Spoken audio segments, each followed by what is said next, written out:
Que hagan justicia al justo, como dice tu palabra, Padre amado. En el nombre de Jesucristo, bendice a todas estas personas, Señor, que están aquí clamándote justicia, Padre Santo. Gracias. Santa Cruz, muy buenos días, Bolivia. Yo soy un soldado más que me he sumado a esta convocatoria porque la convocatoria es de ustedes. No me voy a agarrar una convocatoria que no es mía. Tengo que ser justo, tengo que ser transparente.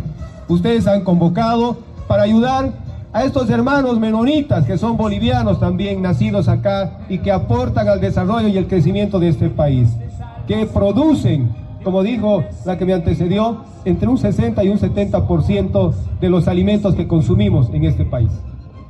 Y estamos acá, supuestamente, en el templo de justicia, que hoy en día, me animo a decir, que ya no es de justicia, se ha convertido en un templo de injusticia, donde los operadores de justicia, los que están a cargo de administrar la ley, están utilizando la ley, ¿saben para qué?